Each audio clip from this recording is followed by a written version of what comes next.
Hello class 7, कैसे हो आप लोग। मैं बिल्कुल ठीक हूँ। आज हम पुरस्कार वाला चैप्टर है, चैप्टर 3, उसका अभ्यास करेंगे। हमने क्वेश्चन आंसर्स किया है, long question answer, short question answer, मतलब मौखिक लिखित सारे क्वेश्चन आंसर्स किए हैं। आज हम नंबर 2, नीचे दी गई पंक्ति का आशय अपने शब्दों में स्पष्ट कीजिए, इसे करेंगे। मैं जब आपको समझाऊंगी तो आप उसको ध्यान से सुनिएगा और अपने कॉपी में उसको लिखिएगा, ठीक है। चलिए शुरू करते हैं। नहीं, मैं राष्ट्रीय नियम नहीं बदलना चाहती, चाहे मुझे कितना ही दुख हो। किसने कहा था ये? मधुलिका ने कहा था। और ये वाक्य मधुलिका ने राजकुमार अरुण को कहा था। ये वाक्य मधुलिका द्वारा राजकुमार अरुण के उद्देश्य में कहा गया था। तो क्या कहा मधुलिका ने, क्यों कहा, इसका आशय क्या है, इसका अर्थ क्या है? नहीं, मैं राष्ट्रीय नियम नहीं बदलना चाहती, चाहे मुझे कितना ही दुख क्यों ना हो। देखिए, मधुलिका एक सच्ची देशभक्त थी। मधुलिका एक सच्ची देशभक्त थी।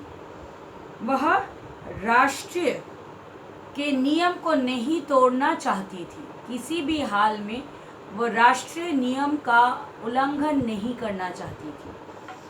मधुलिका को जब मगध के राजकुमार अरुण ने कहा था कि तुम्हारी जमीन मैं तुम्हें वापस लौटा कर दूंगा, तो मधुलिका ने ये कहा था कि नहीं, मैं राष्ट्रीय नियम नहीं बदलना चाहती, चाहे मुझे कितना ही दुख हो।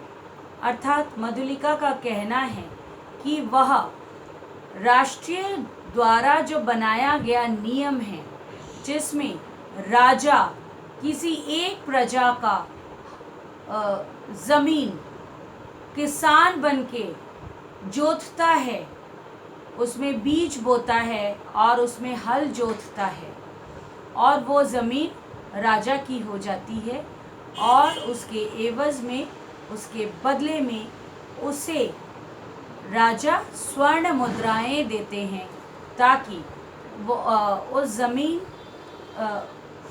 के बदले में स्वर्ण मुद्राएं देते हैं ताकि उस व्यक्ति का गुजर बसर हो सके, उस व्यक्ति का घर संसार चल सके। तो मधुलिका ने क्या किया? मधुलिका ने वो जो स्वर्ण मुद्राएं राजा के द्वारा दी गई थी उसे वापस कर दिया।